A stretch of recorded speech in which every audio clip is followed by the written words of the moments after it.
गीता अध्याय 15 के श्लोक 16-17 में 3 प्रभु बताए हैं। ये 3 प्रभु कौन हैं? किस प्रभु की शरण में जाने के पश्चात जन्म और मरण समाप्त हो सकता है? 3 प्रभुओं में सबसे उत्तम परमात्मा कौन है? कैसा है? उसका क्या नाम है? इन सभी गूढ़ रहस्यों को जानने के लिए अवश्य सुनिए जगत गुरु तत्वदर्शी संत रामपाल जी महाराज के अमृत वचन। ये बॉडी जो आज आपको नजर आती है, तत्व ज्ञान से आपको ऐसा महसूस होगा जैसे कौवा पक्षी उड़ते समय बीट करके चला जा, ये इतनी सी बॉडी है बस। और पक्षी अलग है, यानी इसको समझने के लिए उदाहरण दिया है कि जैसे सर्प ने कांचली छोड़ दी, तो सर्प, वो कांचुली सर्प नहीं, उसके अंदर थी वास्तविक वस्तु। इसी प्रकार आप यहां से जाओगे जब आपकी भक्ति, आपकी साधना से आपका सूक्ष्म शरीर इतना चार्ज हो जाएगा कि उस समय आपको इससे निकलने में बहुत आसानी रहेगी और उस भक्ति से आपके दिल में इतनी दृढ़ता आएगी, आपको मृत्यु का शोक नहीं होगा। ये जीव के बस की बात नहीं होती। एक तो बगैर मतलब की टेंशन करके बैठ जाए, वो दुखी हो रहा है। अरे एक ऐसा व्यक्ति होता है, कुछ दिक्कत आ जाए तो भी टेंशन नहीं उसको, तो पिछले संस्कारों से उसमें ऐसी उसका धीर है, उसके धीरज है। ऐसी भक्ति से आपके अंदर ये क्वालिटी आती चली जाएगी। कृष्ण कन्हैया राम को ये जीव कहें करतारे, और शरीर पड़ा भगवान का इनको देख विचारे। कि तुम राम कृष्ण को भी परमात्मा मानते हो, जीव संज्ञा के व्यक्ति, ये भी मरे, ये भी छोड़ गए शरीर। कहते आकार भार ठारे नहीं, ये 5 तत्व मिल जावे, और 4 जुग जो तन रहे तो भी दे गरे सत भाई। कहते हैं यदि इतनी लंबी उम्र भी आप बना लोगे, 4 युग तक की भी जीवन प्राप्त कर लोगे, एक दिन फिर भी मृत्यु होगी। तो उसके लिए क्या बताते हैं? यह जीवन सत सुफल है जब तक राम रटनते, देखोरी को जान दे भरम पड़े हैं पंथ। कि ये जीवन चाहे कितना ही आपका जितना भी है, इसमें इसकी सफलता उसी में है जब तक आप भक्ति करते हो। और भक्ति नहीं करते हो तो चाहे 4 युग भी जीवित रहना कोई यूज नहीं इस जीवन का। फिर क्या बताते हैं? सतगुरु साहेब एक है दूजा भरम विरोधे। अब गरीबदास जी स्पष्ट कर रहे हैं कि सतगुरु और परमात्मा एक ही होते हैं, और दूसरा उसमें कोई समझता है तो उसकी अपनी बुद्धि के सत्र में कमजोरी है। सतगुरु साहेब एक है ये दूजा भरम विरोधे, बिन सतगुरु सूझे नहीं चाहे पढ़ो 18 बोधे। बिन सतगुरु के आप चाहे वेद पढ़ो, 18 बोध पढ़ो, कितना ही ज्ञान ग्रहण करो, आपको कुछ भी समझ नहीं आवेगा। गुरु बिन काहुन पाया ज्ञाना, जो थोथा बुछड़े मूड किसाना। गुरु बिन वेद पढ़े जो प्राणी, समझन सार रहे अज्ञानी। और फिर क्या करें गरीबदास जी? सतगुरु और साहेब एक ही समझना। यानी ये ज्ञान जो आज आपको मिल रहा है, ये भगवान बिना नहीं बताया जा सकता। और भगवान इस दास पर राजी है। ऐसा अनमोल ज्ञान ऋषि, मैं ऋषि, ब्रह्मा विष्णु महेश शर पटक का मर गए, चले गए। इनको वेद समझ नहीं आई, इनको गीता समझ नहीं आई, इनको पुराणों का ज्ञान नहीं। गुरु मानुष कर जानते ते नर कहिए अंध, ओवे दुखी संसार में फिर आग काल के फंद। तो यहां भी गरीबदास जी कह रहे हैं सतगुरु साहेब एक है ये दूजा भरम विरोध, और बिन सतगुरु सूझे नहीं चाहे पढ़ो 18 बोध। गल घोटा गुरुआ घने ये फांसी दे अड़ाए, और 12 तिलक बना के फिर जमपुर दे धकाए। अब क्या बता रहे हैं गरीबदास जी कि ये झूठे गुरु, ये गल घोटा गुरु घने, कह देते हैं गुरु बदलना नहीं चाहिए। और गुरु का पद प्राप्त करके ये कोरा नकली ज्ञान देते हैं, उनके विषय में कहते हैं गलगोटा गुरु गणे, और ये फांसी दें अड़ाए, बांध देते हैं इनको कि ये मेरे शिष्य हैं, किसी और की सत्संग में नहीं सुनना है, और उनके पास ज्ञान नहीं है तो कहते हैं 12 तिलक बना के 12 तिलक माथे का बना लेंगे, बड़ा महापुरुष और विद्वान नजर आवेगा, और कहते हैं फिर काल के लोक में धक्का दे देते तुमको गलत साधना करवा के। अब क्या बताते हैं, झूठे गुरु का नाक ले और फिर श्रवण और नैने, सतगुरु बोले साख ये दूर कर फोकट फेन। अब यहां गरीबदास जी थोड़ा सा उनको सतर्क कर रहे हैं और धमका रहे हैं कि कितने नालायक आदमी हैं जो झूठे गुरु हैं, इतने अनमोल जीवन को नाश कर रहे हैं। एक श्वास, मनुष्य जीवन के एक श्वास की कीमत बताते हैं। कबीर कहता हूं कई जाते हूं और कहूं बजा के ढोले, श्वास जो खाली जात है भाई 3 लोक का मोले। एक मनुष्य का सांस कितना कीमत है, और ये एक मनुष्य जीवन को बर्बाद कर देते हैं जिसमें करोड़ों अरबों सांस जाते हैं उनके। तो कितना नाश कर दिया इन लोगों ने, कितनी हानि कर दी, तो उनको कितना दंडित करना चाहिए वो बता रहे हैं। झूठे कहते झूठे गुरु को झटक दे और शेष स्वामी को फूके, या मैं दोष जरा नहीं शब्द कहा हमको के। अब यहाँ गरीबदास जी यानी एक ऐसे भाव से कह रहे हैं ये, क्योंकि साधु संत किसी को फूकने के लिए या मारने के लिए नहीं कहते, नो कह रहे न फूक दे परे न, यानी एक तरफ पटक दे, हमारा काम नहीं, बस इतनी सी बात है। कहते झूठे गुरु को झटक दे और शिष्य स्वामी को फूके। गरीबदास जी कहते हैं कि चातुर प्राणी चोर हैं ये, मूड मुग्ध हैं ठोठे, संतों के नहीं काम के इनको दो गड़जोटे। कि ये चतुर प्राणी हैं जो अटपट करके गुरु बन गए, भोली भाली आत्माओं को फंसाए बैठे हैं, और हम इतना क्लियर ज्ञान बता रहे हैं, स्पष्ट कर रहे हैं, प्रमाण बता रहे हैं, और आंखों देखा भगवान का ज्ञान बता रहे हैं, और फिर भी ना स्वामी मानने को तैयार है ना उनके शिष्य मानने को तैयार हैं। तो उसके विषय में कहा है कि झूठे गुरु को झटक दे, पड़ा रहने दे उसने, और शिष्य स्वामी को फूक, यानी उनको पड़ा रहने दे, ना मानते तो समझाने का फर्ज बनता है, उनके साथ खसे नहीं। या मैं दोष जरा नहीं शब्द कहा हमको, सतगुरु सतगुरु क्या कहे ये शब्द अतीत पहचाने, रोम रोम में तेज है कोट सूर सचिभान। गरीबदास जी कहते हैं झूठे गुरु का लीतर लावे और घरते काट घसीटे, और या के पीटे पाप नहीं है उसने निश्चय पीटे। पीटन का अर्थ है कि उसको स्वीकार नहीं करे, उसकी बातों में नहीं आवे, और उसको फिर घर पे आने से भी विरोध करे कि बस बतेरे दिन आपने हमारा नाश कर लिया, खाना खाओ और जाओ, इतना सा उसके साथ लगाव रखे। अब सूक्ष्म वेद के अंदर आगे क्या बताते हैं परमात्मा, गरीबदास जी बता रहे हैं सूक्ष्म वेद में जो ज्ञान दिया है कि भाई ये काम करण के हैं और ये करण के नहीं हैं, कौन क्या क्या कर रहा है। एक बैदे का अंग है गरीबदास जी महाराज का, उसमें क्या बताया है कि जो इस प्रकार के साधक हैं वो अपना जीवन व्यर्थ कर रहे हैं। कैसे? सठ दर्शन सठ बेख कहाँ में, बहुविध दूंदो दार मचावे, ये तीर्थ व्रत करत तरबीता, वेद पुराण पढ़त है गीता।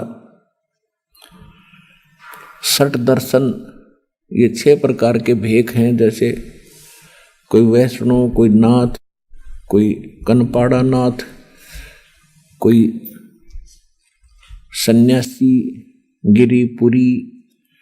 कहते हैं इनको अगर आप देखोगे, जनसाधारण इनकी क्रियाओं को देखता है तो बड़ा आकर्षित होता है और ये सोचता है भी महापुरुषा पड़ा है। कैसे? जैसे गर्मियों के दिनों में 5 धूने लगाकर बीच में बैठ जाता राख लपेट के। आम आदमी तो इन्हों समझा भी महात्मा के कमाल है। तो और फिर सर्दियों के दिनों में, जैसे सर्दियों के मौसम में एक टपाई के ऊपर एक मटका रखेंगे, उसमें सैकड़ों सुराख बना लेंगे, उसमें पानी डालने जाएंगे और नीचे बैठ जाएगा। पो के महीने में, जनवरी के महीने में आम आदमी तो वैसे ठुठ रहे, स्वेटर जर्सी पहने हुए भी सर्दी लग रही है, और वो बैठा उस ठंड में नीचे। तो आम आदमी ने सोचा भी महात्माएं पड़ा है। परमात्मा कहते डंब करें डूंगर चढ़े ये अंतर झिन्नी झूल, जग जाने बंदगी करें ये बोवें सूल बबूल। ये तो डले ढोरे। अब क्या बताते, सट दर्शन सट भेष कहावें, और बहुविध दूंदो धार मचावें, तीर्थ व्रत करें तर बीता, ये वेद पुराण पढ़त हैं गीता। वेद पढ़ें, पुराण पढ़ें और गीता, और क्या कहेगा पता नहीं इनको। अब संस्कृत में घोट लिया, आरती की तरह बोल दिया, श्रोता अशिक्षित। इन्होंने सोचा महापुरुष है भाई, कमाल कर दिया, इसने तो संस्कृत बहुत आवे है। ओ हो बस क्या बात के नाम ले लो, इसने कक्का पता नहीं था। इस प्रकार के ड्रामाबाजी में हम मूर्ख बने रहे, क्योंकि हमें स्वयं ज्ञान नहीं था। अब दास का उद्देश्य है कि आपको पारखू बनाऊं, ऐसा विद्वान बना दूं, चाहे ब्रह्मा विष्णु महेश आ जाए यहाँ पर, वो आपसे मुंह की खा कर जाएंगे इस ज्ञान के आधार से।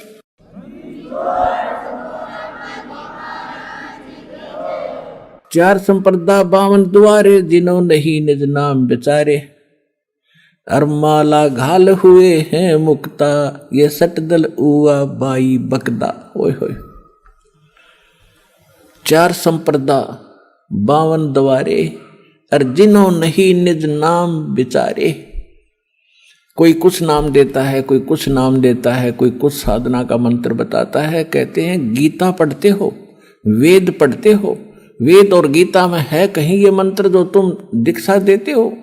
वेदों में यजुर्वेद अध्याय नंबर 40 के मंत्र नंबर 15 में केवल एक ओम मंत्र है। ओम कर्तु समर किलबे समर कर्तुम समर। ओम नाम का जाप काम करते करते सिमरण करो, विशेष कसक के साथ, विशेष कसक के साथ, यानी सच्ची श्रद्धा से जाप करो। और मनुष्य जीवन का मूल कर्तव्य जान कर ये भक्ति करो। तो ये तो ब्रह्म का जाप है। और यजुर्वेद अध्याय नंबर 40 के मंत्र नंबर 10 में वेद ज्ञान दाता वही है जो गीता ज्ञान दाता। वो कहता है कि कोई तो परमात्मा को संभवात कहता है, संभवात माने जन्म लेने वाला, और कोई उसको असंभवात कहता है कि वो जन्म नहीं लेता। संभवात कहने वाले आकार में आए अवतार मानते हैं, और असंभवात उसको निराकार मानते हैं। तो परमात्मा कैसा है इसकी जानकारी तत्वदर्शी संत बताते हैं, उनसे पूछो, विस्तार के साथ बताएंगे। तो इससे सिद्ध है कि वेद ज्ञान और गीता ज्ञान ये दोनों इनकम्प्लीट हैं, लेकिन गलत नहीं कह सकते इन ज्ञानों को।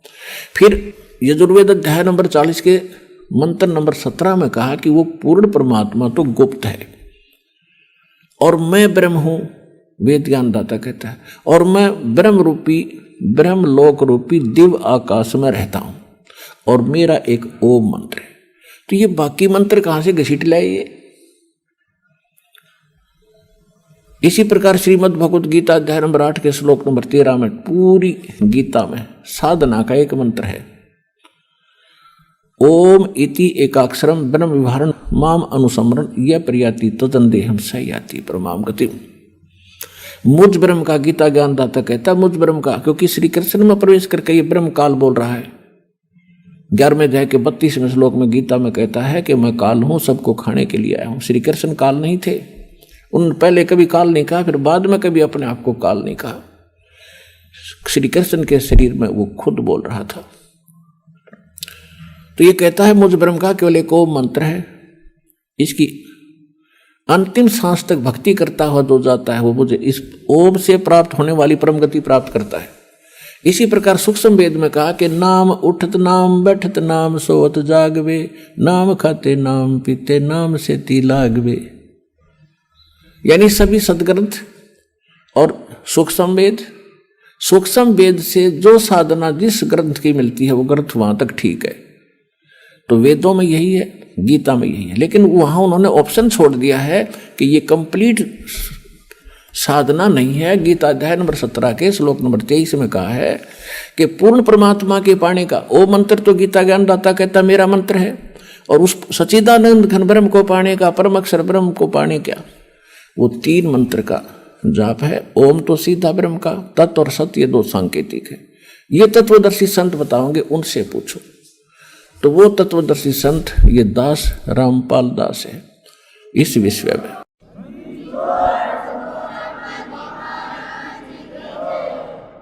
अब क्या बताते हैं, सठ दर्शन सठ भेख कहावे, बहुविध दो धार मचावे, तीर्थ व्रत करे तर बीता, वेद पुराण पढ़त है गीता। तीर्थों पे जाने का कहीं गीता में लिखा है? व्रत करने का गीता जी में लिखा है? नहीं लिखा है। छठे अध्याय के 16वें श्लोक में श्रीमद् भगवद गीता में तो ये प्रमाण दिया है, हे अर्जुन, ये योग यानी भक्ति साधना न तो अधिक खाने वाले की सफल होती है और न बिल्कुल ना खाने वाले यानी व्रत रखने वाले। जैसे एकादशी का व्रत रखते हैं तो उस दिन कुछ नहीं खाते, जल आचमन करते हैं, तो वो साधना गलत है, वेद गीता के विरुद्ध है। और तुम व्रत करते हो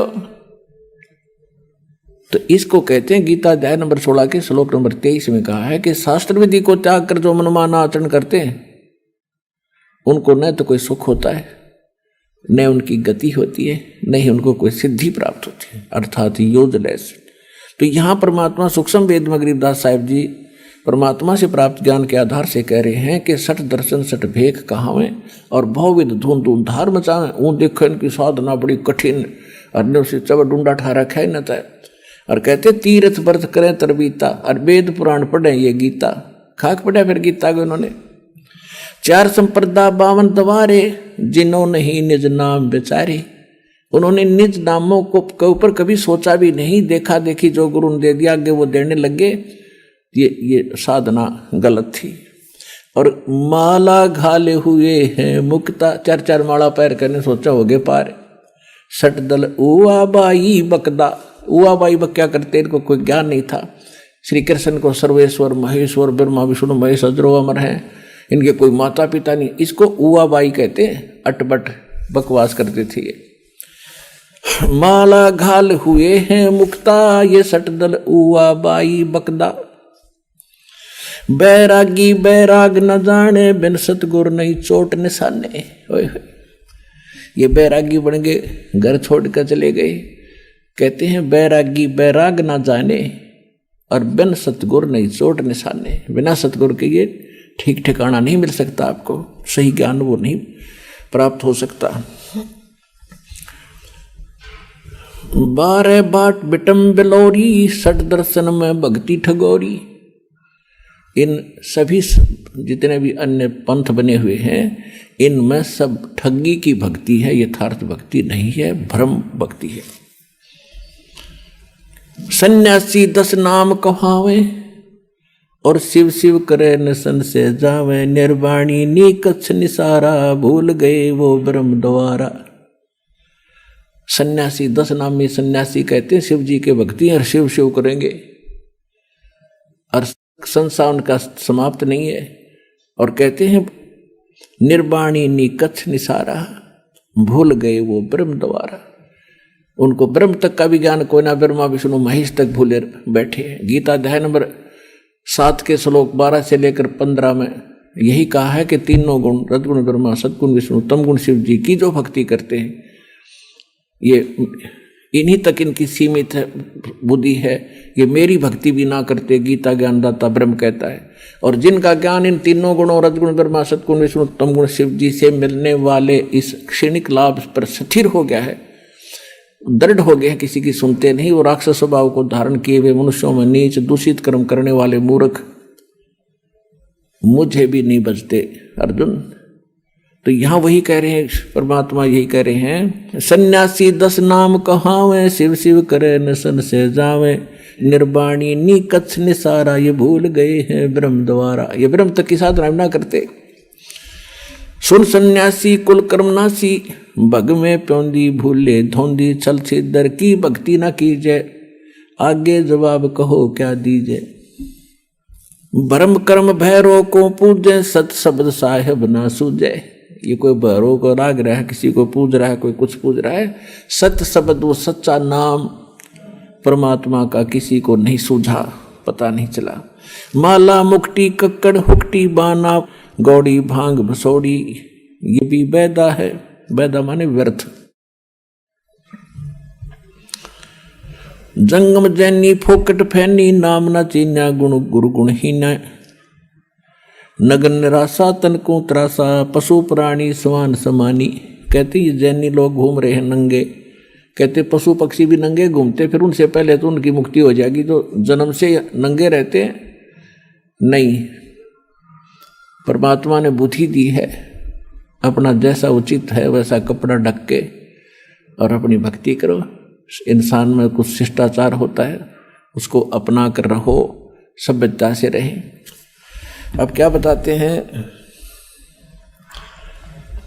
वेद पुराणी कथा कहानी, पढ़ पढ़ भूले अर्थ न खुले। वेद पुराणों को पढ़ा, कथा कहानी सुना दी, उनमें वास्तविकता क्या अर्थ है, क्या उसका सारांश बनता है, ये उनसे खुले नहीं, निर्णय नहीं कर सके, जिस कारण से इन्होंने सत साधना ना करके और ड्रामा शुरू कर दिया। फिर क्या बताते हैं, बैरागी सन्यासी सेवड़े, ये तन पर छार लगावे हैं, 500 नार 2500 लड़के, धुंधु धार मचावे हैं। कंठी माला और मृगछाला, ये सिर पे जटा रखावे हैं, ढोलक ताल झालरी पीटे, फिर ताना री री गावे हैं। कहती है भक्ति है। बैरागी सन्यासी सेवड़े एक राख लपेट के घूम रहे हैं, और फिर अंदर उनका कितना ज्यों का त्यों क्रोध और सभी बीमारी ज्यों की त्यों जमा है। जैसे सन्यास ले लिया, घर छोड़ दिया, बैरागी हो गए। किस लिए हो गए कि एक पत्नी को त्याग दिया, घर त्याग दिया कि ये मेरी भक्ति में बाधक है और मैं जंगल में बैठ कर भक्ति करूंगा। परमात्मा कहते एक नारी त्याग दीनी, ये 5 नारी गैल वे, पाया ना द्वारा मुक्ति का सुखदेव करीब सैल वे। एक औरत को त्याग कर आप जंगल में बैठ गए, उस भक्ति बाधा जानकर। परमात्मा कहते आपके अंदर ये 5 नारी और हैं जो भक्ति बाधक है, काम क्रोध मोह लोभ अहंकार। इन 5 को त्यागते घर में रह ले। फिर घरवाली नारी इतनी बाधक नहीं है जितनी ये तेरी बीमारी बाधक है जो आपके अंदर जमा है। एक नारी त्याग दीनी 5 नारी गैल वे, पाया न द्वारा मुक्ति का सुखदेव करीब सैल वे। कहते सुखदेव जैसा वैरागी तो नहीं हो सकता, माँ के गर्भ से निकलकर भाग गया था उठ के, और जब तक सतगुरु नहीं मिले उसने पता नहीं कहाँ कहाँ तक भटका था, स्वर्ग में भी चला जाता था, उसका मोक्ष नहीं हुआ। तो सतगुरु के बिना, पूर्ण संत के बिना ये बीमारी कटे नहीं जो जन्म और मरण की।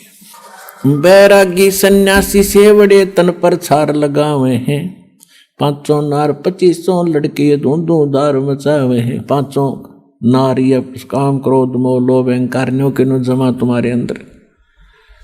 कंठी माला और मृगछाला सिर पर जटा रखावे हैं, ढोलक ताल झालरी पीटे ये तो नारी री गावे हैं। ये माता का जागरण करेंगे या बेंजू बेंजू बांध कर फिर गीत गावेंगे, शब्द गावेंगे, ये कोई भक्ति है?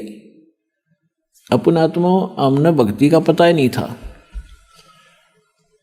अब जैसे ये दास स्वरूप प्रारंभ में जब भक्ति मार्ग पर लगा तो इस यथार्थ भक्ति का प्रकाश नहीं था गरीबदास जी के पंथ में। वाणी शब्द वो बहुत गाया करते थे, और जहाँ भी गाने ये सत्संग का आयोजन होता था तो वहाँ 5-4 अच्छे चुने हुए गायक लाए जाते थे जिनकी आवाज़ सुरीली हो। तो फिर पहले एक शुरू होता था, फिर कहते थे ना भाई ये तू सुना, आपकी आवाज कुछ बहुत बढ़िया है। फिर उसको लगाते, अरे भले आदमियों, अब अकल काम अब करे जो भगवान ने दया बख्शी। अब जैसे किसी ने किसी को जाकर बता दिया कि भाई तेरे घर में चोरी होगी,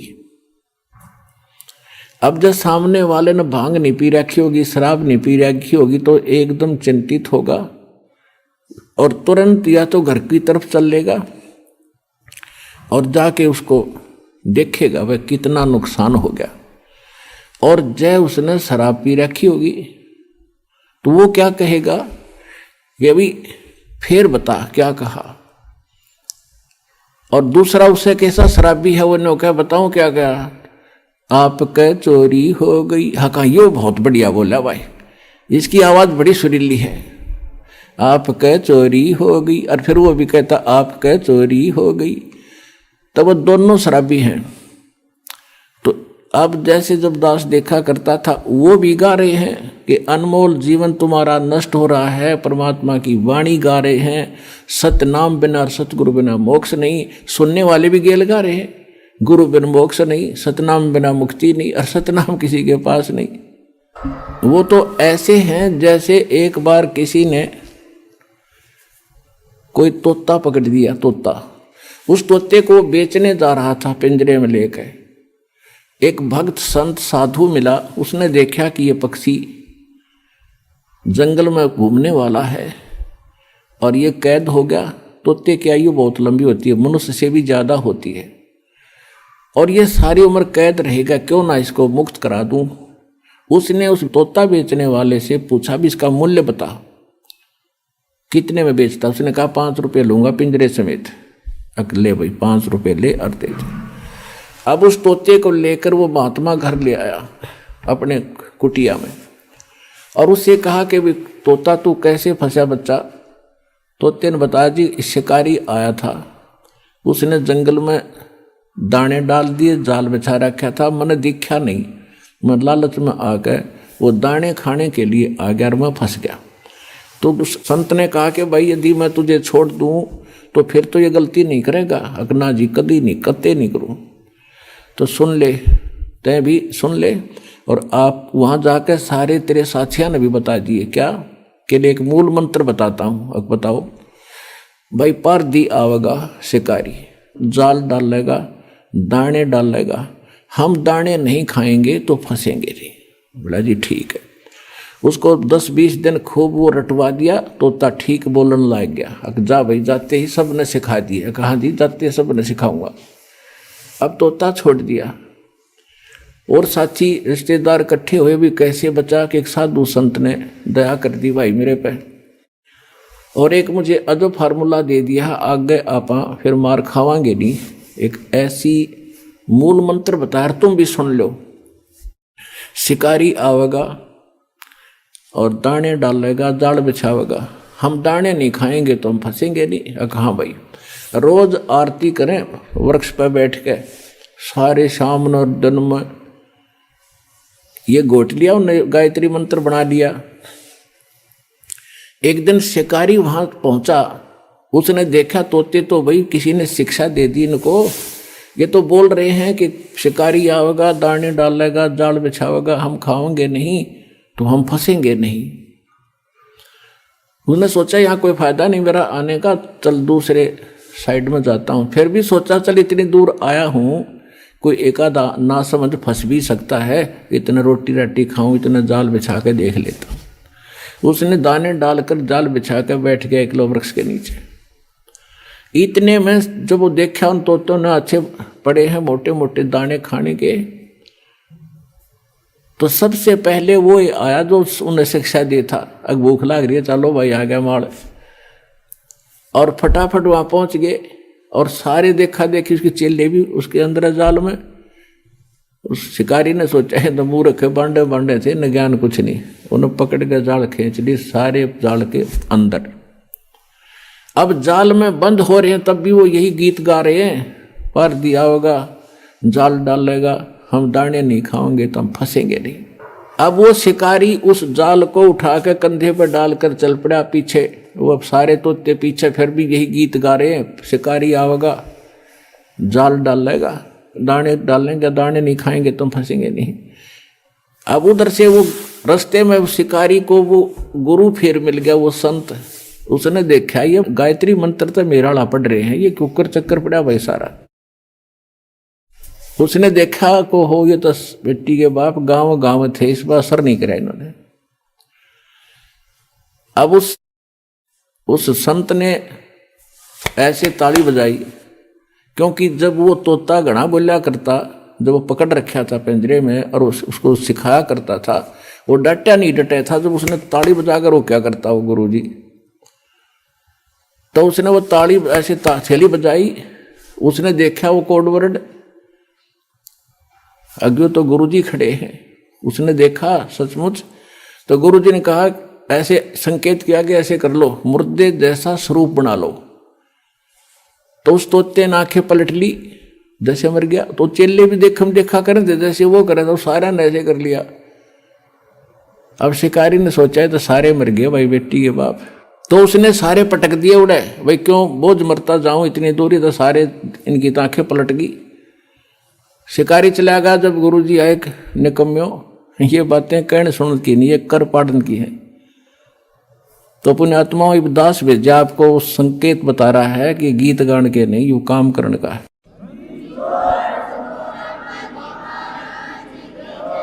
बैरागी सन्यासी सेवड़े तन पर छार लगावे हैं, 500 नार 2500 लड़के ये धुंधु धार मचावे हैं। कंठी माला और मृगछाला सिर पर जटा रखा हुए हैं, और ढोलक ताल झालरी पीटो तो नारी री गावे हैं। तन के योगी मन के भोगी गुल्लर पेट पड़ावे हैं, गुज बीरज का मरम न जाना ये भद्र भेख बनावे हैं। करवा और कोपी न लिए जो बनखट गुफा बनावे हैं, खुदा कुत्ती घट में दूती फिर गृह द्वारे आवे हैं। अब क्या बताते हैं कि घर त्याग कर जंगल में जाकर बैठ गए। देखो परमात्मा के लिए हम भटक रहे हैं, हम रह नहीं सकते। जब तक मालिक नहीं मिलेगा हमारी ये प्यास बुझ नहीं सकती, क्योंकि हम ऐसे सुख स्थान को छोड़कर इस कंगाल लोक में आ गए, या कोई वस्तु पूरी नहीं है। तो उसके लिए हम युगों से भटक रहे हैं, लेकिन साधना ठीक ना मिलने से हमारे वो बलिदान भी व्यर्थ गए। घर छोड़ना कोई छोटी बात नहीं है, बच्चों को त्यागना, लेकिन परमात्मा के लिए और प्रेरणा पाकर किसी संत साधु से घर भी त्याग दिया। अब जंगल में जाकर बैठ गया। अब बैठ तो गया, लेकिन भूख लगेगी। 1 दिन रोक लेगा भूख ने, 2 दिन रोक लेगा, फिर कहाँ आना पड़ेगा, गृहस्थी के द्वार पर आना पड़ेगा, और रोटी उससे भिक्षा लेकर फिर जंगल में जाएगा, वहाँ खावेगा। फिर सर्दी लगेगी, कुटिया बनावेगा वर्षा से बचने के लिए, क्योंकि वैसे भक्ति हो नहीं सकती। कभी ओले गिर जा और कभी धूप सतावे, कभी वर्षा में भीग जा, तो उसके लिए झोपड़ी भी डालनी पड़ी है। रोटी खाने के लिए कोई थोड़े बहुत पात्र भी इकट्ठे करने पड़े, कोई गिलास कटोरा थाली। तो परमात्मा कहते हैं कि डेरे डंडे खुश रहो ये खुसरे लेने मोक्ष, दरु प्रहलाद पार हो गए फिर गृहस्थी में क्या दोष। केले की कोपीन है जो केले की कोपीन है जो फूल पान फल खाही, नर का मुख नहीं देखते जो बस्ती निकट ना जाही। वो जंगल के रोज हैं जो मनुष्यों बिद के जाही, निस्तिन फरो उजाड़ मैनो परमात्मा पावे नाही। कहते वो तो जंगल के रोज है नील गाय, आदमियां देख को भाग जाओ जंगल में, अकम बस्ती के निकट नहीं जाते, फूल पत्ते खाकर गुजारा करते हैं, और तन पर केवल केले की कोपी यानी केले के पत्ते को गुप्तांग पर रखते हैं। इतने बैरागी हैं। परमात्मा कहते हैं भक्ति, यदि सच्चा नाम सतनाम और सार नाम कंप्लीट कोर्स नहीं मिला तो कितना आडंबर कर ले, मोक्ष नहीं। और मोक्ष के लिए परमात्मा ने उदाहरण दिया कि स्वयं एक झोपड़ी बनाकर रहे, एक गृहस्थ आचार निर्वाह करके दिखाया कि परमात्मा ऐसे मिलेगा। अपना समय पर जो मालिक देता उसमें विश्वास करो, भक्ति करो और अपने जहाँ सुविधाजनक है उसमें रहो एज इट इज। बाहर जाने के बाद आप देखते हो इनमें भांग पीण की बीमारी लग गए साधु संतों में। क्यों लगती है? क्योंकि घर त्याग कर चले गए भगवान के लिए प्रेरणा पा करके। अब जो गुरुजी हैं उनको मालूम है कि नया नया आया है, 5-10 महीने 2 महीने में इसको घर की याद सतावेगी, इसलिए उसको आदी कर देते हैं सुल्फा पैण की, भांग पैण का, कि यू यहाँ पड़ा रहेगा तेरे पास ना, तू भाग ना जा। और भांग पी के भक्ति हुआ कर दे, बकवादों के काम है ये। अनु को साधु संत तेन में पिया करें, जहर पी लो ना साधु संत, अगर ये भांगे पीने से काम चल रहे थे बकवास करें। अब परमात्मा से प्राप्त ज्ञान को कैसे बताते हैं? मैं तो दे दी है बाल में बैरे नू, मैं तो दे दिए बाल में बैरे नू, मैं तो दे दी है बाल में बैरे नू, मैं तो दे दिए बाल में बैरे नू। अब ये आत्मा रो रही है, गरीबदास साहिब जी उसको कैसे चित्रार्थ कर रहे हैं। ये आत्मा अब रो रही है कि इस मन के साथ मेरा संयोग जोड़ दिया जो केवल उल्टे काम में प्रसन्न रहता है और सही काम में ये दिक्कत पैदा करता है। अब जैसे आप फिल्म देखते थे, पहले तक कर नहीं देखते हैं, फिल्म देखते थे तो 3-3 घंटे तक बैठे रहने आंख पाड़े, और पहले VCR लॉक और 3-3 फिल्म 9-9 घंटे सारी रात देखे जाते। नो ऑब्जेक्शन, क्यों? मन तो बकवाद चाव है कि ये कर्म फोड़ ले किसी तरह अपना टाइम पास करके मनुष्य जीवन का और निकल जाए कि भाई इसमें तो फिर देखो इसने गधा कुत्ता बना के छोड़ देगा। तो यहाँ आत्मा कहती है कि ये और भक्ति करे, मन यू चाव है भक्ति करे तो नकली करे। आप देखते हो दास भी जाया करता, देखा करता था, जाता भी था कि जहाँ हम जाते थे, सालासर जाते थे या कहीं और देखा करते थे, तो भगत श्रद्धालु पेट पलनियाँ चल कर जाते थे। अब कावड़ लेने जाते हैं, पैरों में छाले गिर जाते हैं, कितने कठिन प्रयत्न करते परमात्मा के लिए। अब साधना ठीक ना होने से तू तो पाप इकट्ठे करे सारे। और अब इसको सत भक्ति जब मिलती है तो एक मंत्र की माला करण में इसका मन कट्टा है, मन का ने सोचा फिर देखूंगा, और वो डले डोण में कती ना नो क्या फिर जाऊंगा। तो उल्टे काम इस पर कितने करवा लो, अच्छे काम में यो उल्टा चले। सत साधना जब इसको मिलती है तो आनाकानी करता है। अब पहले आपको जो ज्ञान प्राप्त था, कोई सोमवार का व्रत रखता था और उसको कोई कह दे कि शुक्रवार का बहुत बढ़िया व्रत हो, वो भी साथ कर लेता शुरू। और अब कोई ये कहे कि ये सब बकवाद छोड़ दो, देखो ये प्रमाण गीता वेद पुराणों में और परमात्मा के बताए ज्ञान में, और ये साधना कर नो ना ना ना, ये थोड़ा वाकर है, तुरंत नाट जाएगा, दूसरी बात सुनता नहीं। तो क्या कहते हैं? मैं तो दे दी है बाल में बैरे नू, मैं तो दे दिए बाल में बैरे नू। आत्मा कह रही है कि मैं तो इस मन के साथ जोड़ दी, और मन काल है, काल का एजेंट है, और आत्मा परमात्मा का अंश है।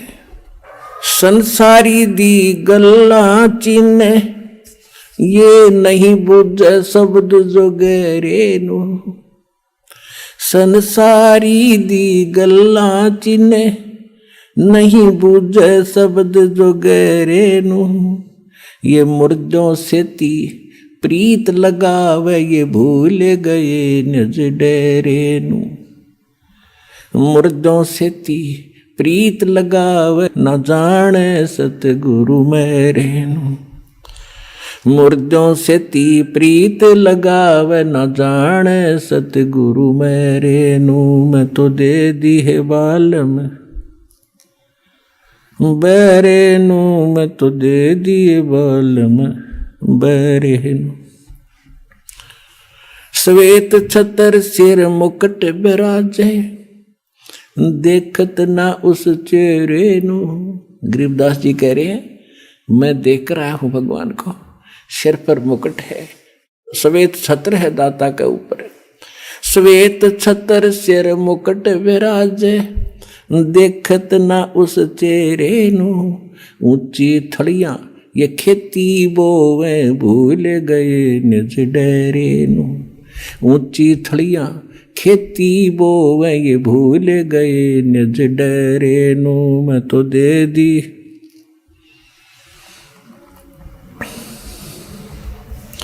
मैं तो दे दी है बालम बैरे नू, मैं तो दे दी है बालम बैरे नू। ये संसार समझदा नाही, कहंदा श्याम दोपहरे नू। ये संसार समझदा नाही, कहंदा श्याम दोपहरे नू। गरीब दास ये वक्त जात है, रोवोगे इस पैरे नू। गरीब दास ये वक्त जात है, रोवोगे इस पैरे नू। मैं तो दे दी मैं तो दे दी है बालम बैरे नू, मैं तो दे दी है बालम बैरे नू। एक भगत बता रहा था, जैसे ये कहते हैं ना, संसारी दी गल्ला चिन्ह ना बुझे शब्द जो गहरे नू, यानी गूढ़ ज्ञान को सुनना भी पसंद नहीं कर रहा। और आम आदमी कोई कह दे उसने मान ले, और कोई कह दे चल सालासर चलेंगे, चल भाई कब चलना है। और कोई कह दे वैष्णो देवी चलेगा, कहाँ त्यार चलेंगे, वहाँ टिंडे लेने जाओगा बता। कोई विचार नहीं करते। और जब ज्ञान बताते हैं कि ये नहीं देखो ये प्रमाण है, ये 10-6 प्रमाण देता है एक पॉइंट को क्लियर करने के लिए, और इतना देखकर भी तो नहीं मानते, तो वो मन के प्रेशर के अंदर है। इसीलिए परमात्मा हमें बताना चाहते हैं कि मैं तो दे दी बालम बैरे नू। अब जैसे एक भक्त बता रहा था कि मैं अपने साथी ने, घना मित्र था मेरा, जब ये सत्संग मैंने सुना, ज्ञान लिया, नाम लिया, मैं सत्संग मानने लगा, तो मैंने उसको कहा कि अभी सत्संग में चलेगा मेरे साथ, कि अभी फिर देखूंगा, अभी टाइम को नहीं, अब समय नहीं है, फिर देखूंगा। नाट सका नहीं था कि दोस्ती थी। तो इतने में मैं थोड़ा सा आगे चला, चलो भाई फिर बताएंगे इसको। थोड़ी सी दूरी पर कोई अन्य को कह रहा था कि उस गांव में रागनी कंपटीशन होगा। वो मेरा मित्र उनके पास जाके खड़ा हो गया, अरे कौन से गांव में, कहाँ है बताइए। रात ने वहाँ धक्के खाने चलाएगा, और 3 दिन में आया वो रागनी कंपटीशन सुनने के लिए। वह तो फट दे स्वीकार कर ली, मैंने बताया उसके लिए समय नहीं था। एक भगत था, वो बता रहा था कि एक उपदेश ही ले लिया उसने, और उसने फिर अपने मित्र को समझाना, ये प्रत्येक की कर्तव्य बनता है कि मैं अपने मित्र को, अपने जो मेरी बात को सुन सकता उसको समझाऊं। तो उसके पास जाके कहने लगा कि भाई सत्संग में चलो, ज्ञान समझाया काफी। तो वो कहने लगा भाई मेरे पास टाइम नहीं, फिर देखूंगा। चलो फिर कुछ दिन के बाद वो फिर गया। जब सत्संग नेक्स्ट समय आया, सत्संग का निकट सी, तो उसने कहा भी चलोगे सत्संग में। उसने कहा भी मुझे फुर्सत नहीं, फिर देखूंगा। फुर्सत माने समय नहीं, देसी भाषा में फुर्सत कहे। उसने 2-4 बार कहा, क्योंकि फर्ज बनता है प्रत्येक व्यक्ति का, जब ज्ञान समझ में आ जा रहकर समझावे। तो बार बार कहता रहा भी तू घना पीछे मत पड़े, मुझे अभी फुर्सत नहीं है, थोड़ा सा बच्चे सियाने हो जा और फिर मैं तेरे साथ चला करूंगा। अब कुछ दिनों के बाद उसकी हार्ट अटैक से मृत्यु होगी। मित्र था, उस शोक में जाना गया। उसका जो अर्थी लेकर अंतिम संस्कार करने के लिए जा रहे थे, लोग बोल रहे थे राम नाम सत्य है, सत्य बोले गत है। और वो कह रहा था आज भाई ने फुर्सत है। और कह रहे थे राम नाम सत्य है, वो कह रहा था आज भाई ने फुर्सत है। तो दूसरे उसके और व्यक्ति कह रहे थे तू ठीक बोल, के सोचेंगे घर के, हक मैं ठीक का बोलू हूं। तो पुण्यात्माओं, तो यहां क्या बता रहे हैं कि संसारी दी गल्ला चिन्ह नहीं बूझे शब्द जो गहरे नो, ये मुर्दों से ती प्रीत लगावे न जाने सतगुरु मेरे। अब मुर्दों से ती प्रीत कैसे लगावे? कि बाबा था, गांव में रहता था, मर गया, उसकी समाधि बना दी, सारा गांव माथा टेकेवा, वो खाक देगा। अब जैसे कोई वैद्य है, कोई डॉक्टर था और अच्छा जानकार वैद्य था, नाड़ी पकड़ के रोग बता देता था, दवाई जानता था, दे दिया, ठीक हो गया। और अब वो मर गया, मरने के बाद उसकी समाधि बना दी, मूर्ति भी बना लो उसकी, और फिर वहां उससे माथा टेकने जा और दवाई लेने जा, वो खाक दवाई देगा। ऐसा ही वैद्य खोजना पड़ेगा जैसा वो था। और वो वैद्य आज सतलोक आश्रम बरवाला जिला हिसार में है, इस पृथ्वी पर नहीं है।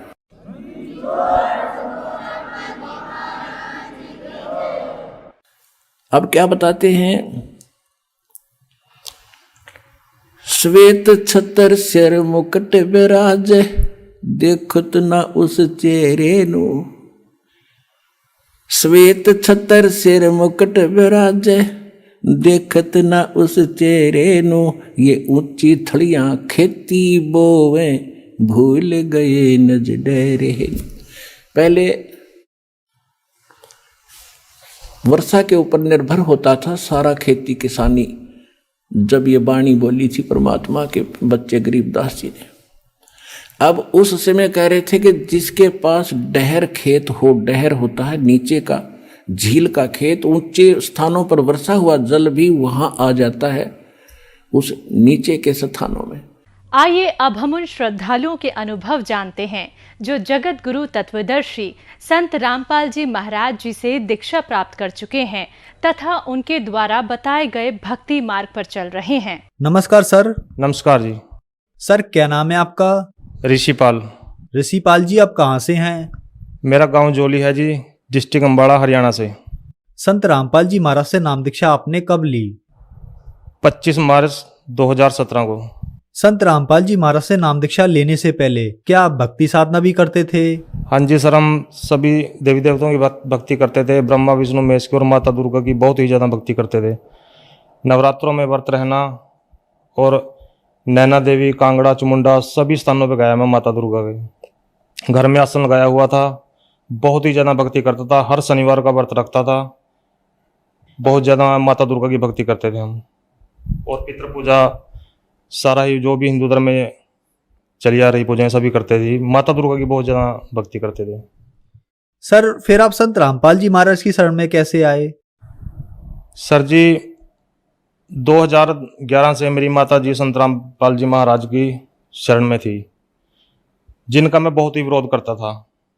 अपने गुरु जी का भी संत रामपाल जी महाराज का बहुत विरोध करता था। इतना विरोध करता था कि मेरी माता जी जब सत्संग में जाती थी या कहीं भी जाती थी गुरु जी की शरण में, तो मैं बहुत भला बुरा बोलता था उनको।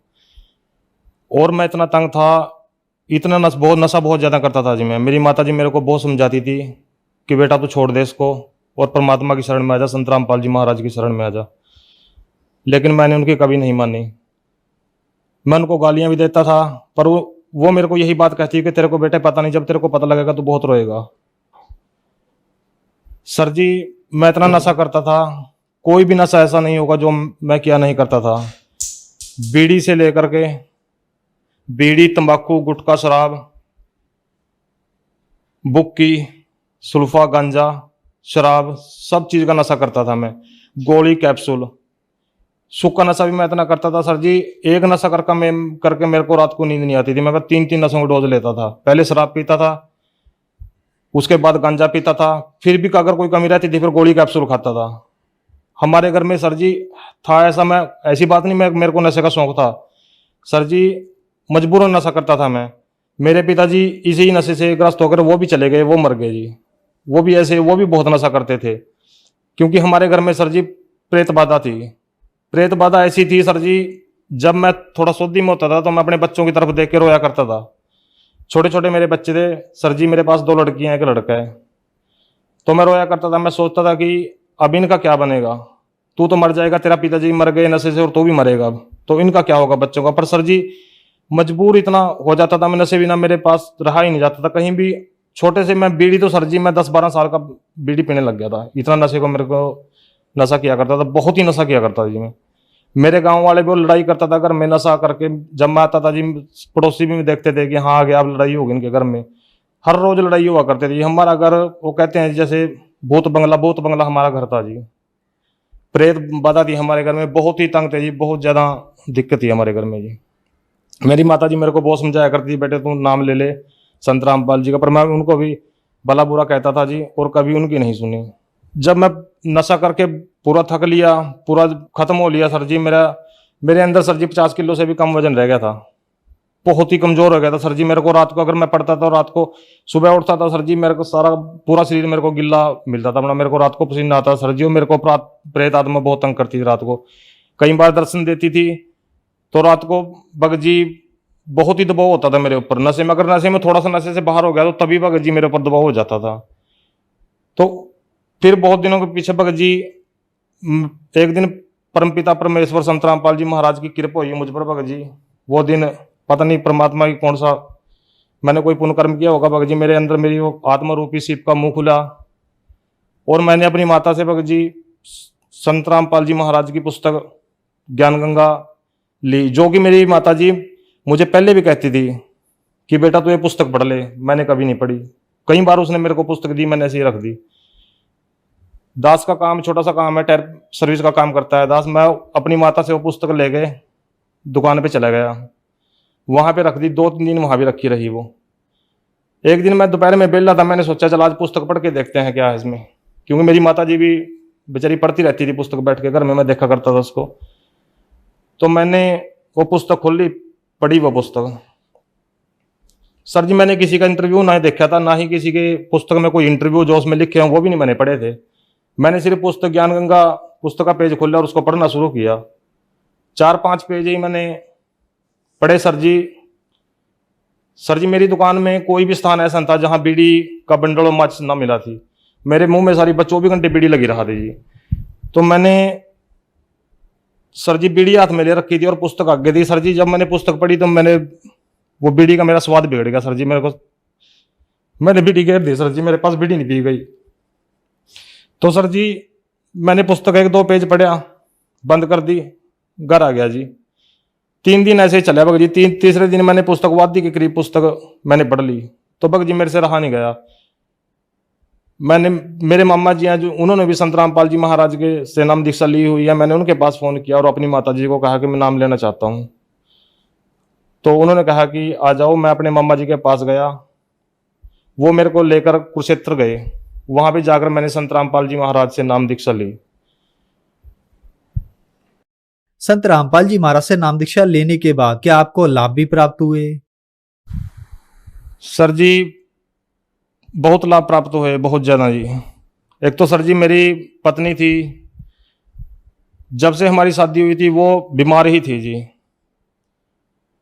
उसको 2-2 महीने सर मैं अस्पतालों में उठा के फिरता था। उसको तेजाब बनता था, उसको छाती में बहुत ज्यादा तेजाब बनता। अगर वो पानी भी पीती थी उसका भी तेजाब ही बनता जी। उसका कोई बेनिफिट नहीं था उसको खाने का पीने का कहीं का भी।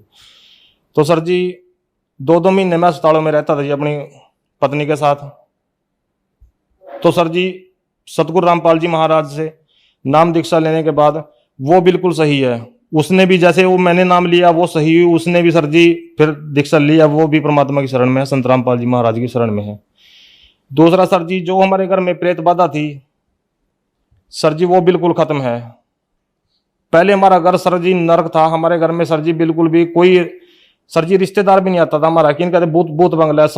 हर समय लड़ाई पड़ती थी सर जी, हर समय मैं बोलता रहता था, कभी नहीं माता जी के साथ, कभी नहीं पत्नी के साथ सर जी। तो अब बिल्कुल सही है सर जी, कोई प्रेत बाधा नहीं है, बहुत ही अच्छा जीवन जी रहे हैं सर जी। परमात्मा की सतगुरु रामपाल जी महाराज की इतनी कृपा है। पहले सर जी मैं दुकान पे 12-12 बजे तक सर जी रात को काम करता था और जेब में 10 रुपए भी नहीं सर जी कभी निकलते थे मेरी, इतना बुरा हाल था मेरा सर जी। और अब परमात्मा की दया से सर जी मैं हर तरह से, आर्थिक स्थिति मेरी इतनी कमजोर थी सर जी, बहुत ही ज्यादा। 10-10 रुपए सर जी मैं से तंग रहता था। अपनी जैसे दवाई चलती थी पत्नी की मेरी, तो भगत जी बहुत दिक्कत आती थी। अब भगत जी परमात्मा, ना ही मेरे घर में कोई बीमारी है, मैं बहुत ही बढ़िया जीवन जी रहा हूँ सर जी। किसी तरह से कोई परेशानी नहीं है। प्रेत बाधा नहीं है। और सर जी सबसे बड़ा लाभ ये मिला है सर जी कि जिस परमात्मा को पाने के लिए साधु संतों ने शरीर गाड़ दिए और राजे महाराजाओं ने अपने राज छोड़े हैं सर जी, उस परमात्मा की जानकारी मेरे को मिली संत रामपाल जी महाराज के माध्यम से, जो कि खुद कबीर साहब जी आए हुए हैं संत रामपाल जी महाराज के चोले में। जिस दिन से मैंने संत रामपाल जी महाराज से दीक्षा ली सर जी, नशा मेरा बिल्कुल खत्म है। मेरे को पहले मैं इतना नशा करता, अब सर जी मेरे को बीड़ी पीने वाले के पास भी नहीं मैं खड़ता जी, मेरे को खड़ा ही नहीं जाता थी। धुआं भी इतना चंद्रा लगता है बहुत ज्यादा, और मैं किसी भी तरह का कोई नशा नहीं करता, बहुत ही बढ़िया जीवन जी रहा हूँ सर जी। सर जी जो प्रेत बाधा थी मेरे घर में वो भी दूर होगी और आर्थिक स्थिति बहुत सही होगी पहले से। पहले खेत में कुछ भी सर जी, लोगों के खेतों में फसलें हुआ करती थी, मेरे खेत में अडंगा जामता था जी। अब बिल्कुल सही है जी, मेरे खेत में बढ़िया फसल होती है जी, बढ़िया मेरा काम चल रहा है, बिल्कुल सही है जी, परमात्मा की बहुत दया है। सर हम आपसे यहाँ एक बात जानना चाहेंगे कि आपने बताया कि आप बीड़ी सिगरेट शराब आप इतने नशे करते थे कि हमें यहाँ गिनाना भी मुश्किल हो जाएगा। नशे में आपके पिताजी की मृत्यु हो गई और आपने भी ये सोच रखा था कि मेरी मृत्यु भी इसी नशे में हो जाएगी, मेरा नशा नहीं छूट पाएगा। फिर आप संत रामपाल जी महाराज की शरण में आए, आपका नशा छूट गया। तो सर संत रामपाल जी महाराज ने आपको ऐसी कौन सी भक्ति दवाई दी जिससे आपका नशा एकदम से छूट गया? सर जी नशे की दवाइयाँ मैंने पहले भी बहुत खाई, बहुत ही प्रयत्न करूँ था। मैं रोता था सर जी, जब मेरे को सौदी आती थी मैं अपने बच्चों की तरफ देख के रोता था कि तेरा क्या बनेगा, अब तू मर जाएगा, तेरे बच्चों को कौन देखेगा। पर सर जी मेरा नशा नहीं छूटा, मैंने हर तरह से प्रयत्न किया जी। तो संत रामपाल जी महाराज की शरण में के जो मंत्र देते हैं जी, जो संत रामपाल जी महाराज मंत्र देते हैं, उन मंत्रों में इतनी शक्ति है कि अगर उन मंत्रों को ग्रहण करते हैं तो नशे के पास इंसान जा ही नहीं सकता। ये मेरा पक्का तजुर्बा है जी, क्योंकि सर जी मैं ये सोचता हूँ, मेरा पक्का तजुर्बा है कि जैसे अगर मैं सुधर गया नशे से तो कोई भी सुधर सकता है, क्योंकि मेरे से ज्यादा नशा मैं नहीं करता, कोई करता होगा जी। ये बात मैं नहीं कह रहा, मेरे गांव वालों से अब भी जिन रिश्तेदारों ने मैं देखा नहीं हूँ जी, उसके बाद जो मान लो फोन पे ही ऐसी बात चलती है, वो मानते नहीं इस बात को जी। 24 घंटे मेरे बैग में, मोटरसाइकिल के बैग में, थैले में शराब की बोतल होया करती थी जी, और सुल्फा गांजा 24 घंटे मेरे पास मिलता था। अब मैं बिल्कुल भी किसी तरह का भी नशा नहीं करता। ये सारा ही किया धरा संत रामपाल जी महाराज का है, जिन्होंने मैं इस नरक से निकाला मेरे को।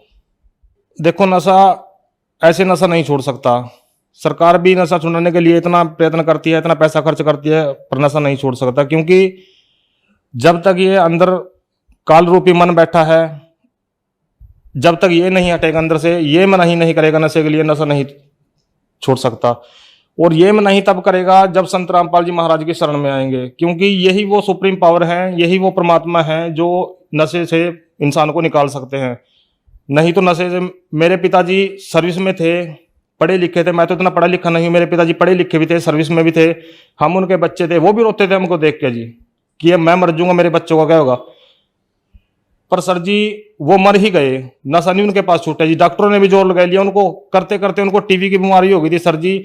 डॉक्टरों ने इतना जोर लगाया कि बीड़ी छोड़ दे सर जी, वो बीड़ी भी नहीं छोड़ सकते, शराब तो कहाँ छोड़ देंगे, बीड़ी भी नहीं वो छोड़ सके सर जी, वो मर के निकले।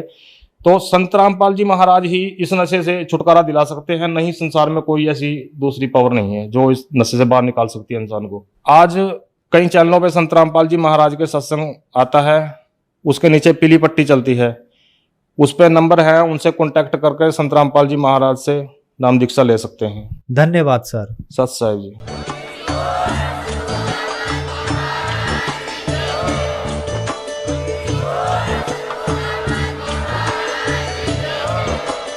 आप सुन रहे थे जगत गुरु तत्वदर्शी संत रामपाल जी महाराज जी के मंगल प्रवचन। अधिक जानकारी के लिए विजिट कीजिए हमारी वेबसाइट www.jagatgururampalji.org। संत रामपाल जी महाराज जी के शुभ आशीर्वाद से पूरे विश्व भर में 500 से भी ज्यादा नाम दीक्षा केंद्र हैं, जिन पर संत रामपाल जी महाराज जी द्वारा ऑनलाइन निशुल्क नाम दीक्षा दी जा रही है। अपने नजदीकी नाम दीक्षा केंद्र का पता करने के लिए संपर्क करें 8222880541।